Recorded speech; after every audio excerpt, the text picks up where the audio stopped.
연금만 믿던 63세 공무원, 은퇴 후 쇼크. 옆집 친구는 왜 매달 웃고 있을까? 나는 평생을 나라 위해 일했으니 연금 하나면 충분하지 않을까? 이게 63세 김모 씨, 평생 공무원으로 살아온 그의 믿음이었어요.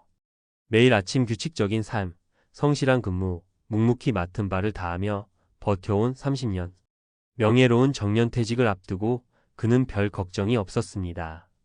연금 나오잖아, 뭐가 문제야? 그랬죠. 그런데 은퇴하고 2달. 표정이 확 바뀌었습니다. 아니, 연금이 생각보다 얼마 안 되더라고. 세금 떼고 보험 떼고 나면 남는 게 이게 뭐야? 더 충격이 컸던 건 옆집 친구였어요. 비슷한 나이에 퇴직한 그 친구는 매달 여행을 다니고 손주들 용돈도 척척 주고 하루하루를 여유롭게 살아가는데 김 씨는 카드를 긁을 때마다 뭔가 꺼림칙한 기분을 지울 수가 없었다는 겁니다.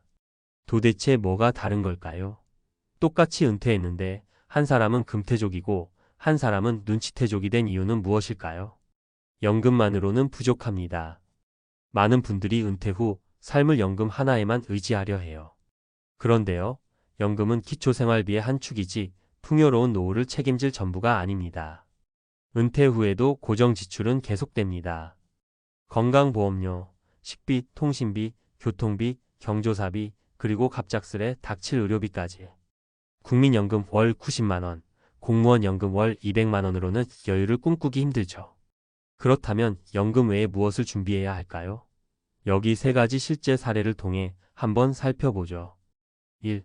내 연금보다 월세가 더 많아요. 마이너스 62세 임대사업자 박씨 이야기. 박씨는 은퇴 전까지 중소기업에서 영업관리직으로 일했어요. 특별한 기술도 없고 퇴직금은 1억 조금 넘게 받았습니다. 그런데 그는 퇴직 5년 전부터 조용히 준비를 했습니다. 경기도 외곽에 소형 빌라 2채를 매입해 전세를 끼고 들어간 거예요. 지금은 월세 전환해 놨어요. 한 달에 세금 빼고 120 정도 들어오죠. 연금 80만 원이랑 합치면 200은 꾸준히 나와요. 박 씨는 지금 병원비 걱정도 생활비 걱정도 없습니다. 정말 다행인 게요. 이 수입이 있어야 병원에 갈 때도 망설이지 않게 되더라고요. 연금만 믿지 않고 은퇴 전부터 노후 현금 흐름을 만든 것이 그의 차별점이었습니다. 2. 작은 유튜브 채널이 인생을 바꿨어요. 마이너스 60세 콘텐츠 크리에이터 최 씨 이야기. 최 씨는 60세에 퇴직하고 나서 한동안 우울했습니다. 퇴직 후엔 일 안 해도 되는 줄 알았거든요. 근데 하루가 너무 길더라고요. 그러다 취미였던 정원을 유튜브에 올리기 시작했어요. 은퇴생활 브이로그 같은 소소한 콘텐츠. 처음에는 아무도 보지 않았지만 꾸준히 올리다 보니 구독자가 생기기 시작했죠. 지금은 구독자 2만 명. 크진 않지만 매달 3,050만 원의 광고 수익이 들어옵니다.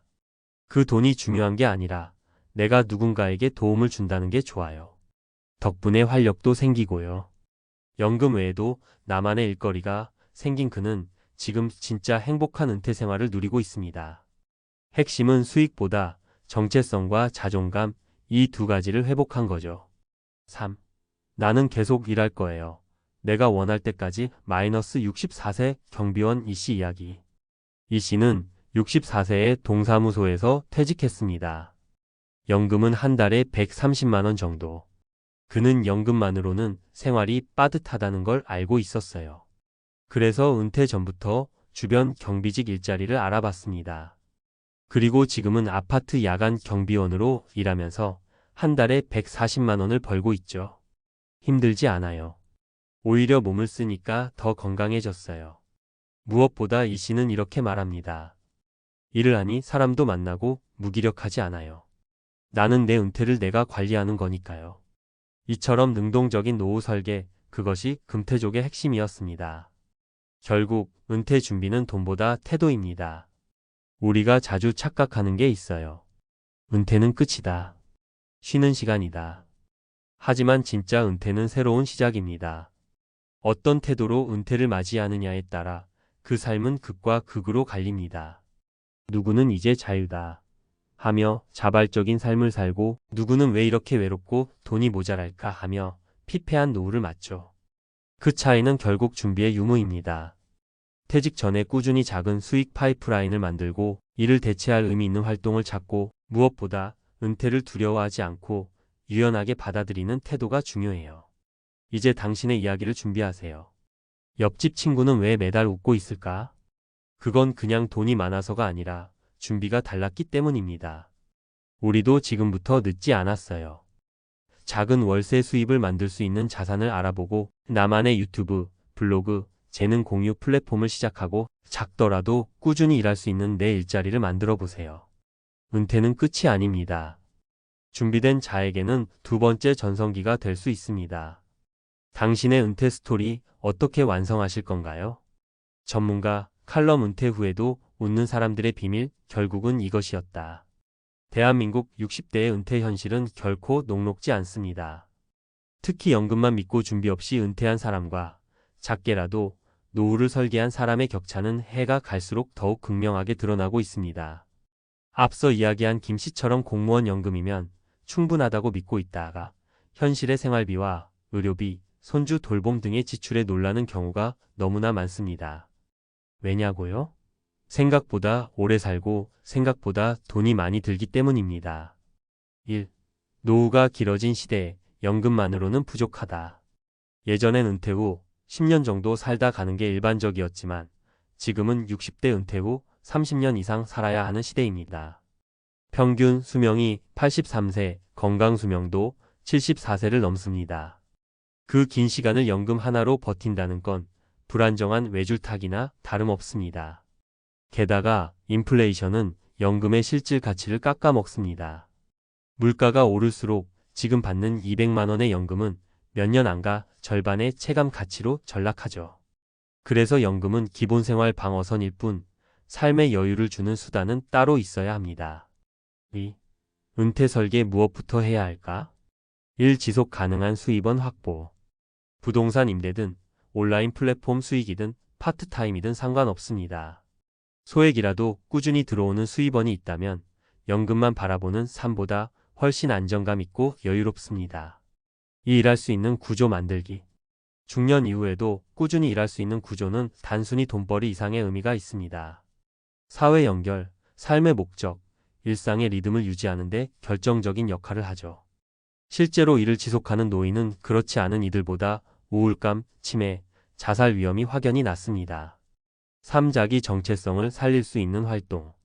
유튜브, 봉사, 텃밭 농사, 강연, 글쓰기 등 내가 잘할 수 있고 즐길 수 있는 활동이 있어야 합니다.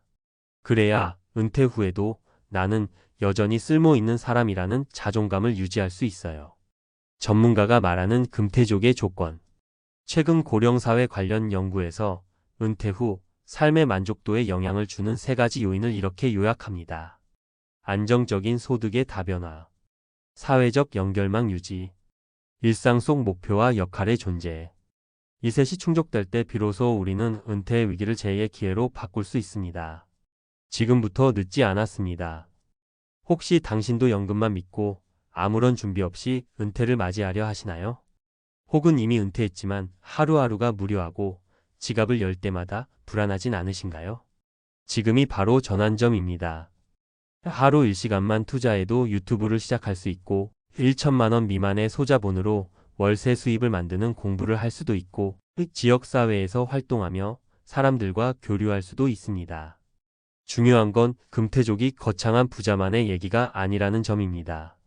조금씩이라도 스스로의 노후를 설계한 사람이라면 누구나 될 수 있어요. 마무리하며 당신의 은퇴는 끝이 아닌 새 출발입니다. 연금만 믿은 63세 공무원과 은퇴 후에도 웃는 옆집 친구의 차이는 딱 하나였죠. 은퇴를 단지 쉬는 시간이 아니라 준비된 새 인생의 시작으로 받느냐의 차이입니다. 당신의 은퇴는 어떤 모습인가요? 지금 당장은 늦었다고 느낄지 몰라도 지금부터라도 방향을 바꾸면 됩니다. 당신도 은퇴 후 매달 웃을 수 있습니다. 지금부터 준비하세요. 늦은 준비는 있어도 쓸모없는 준비는 없습니다.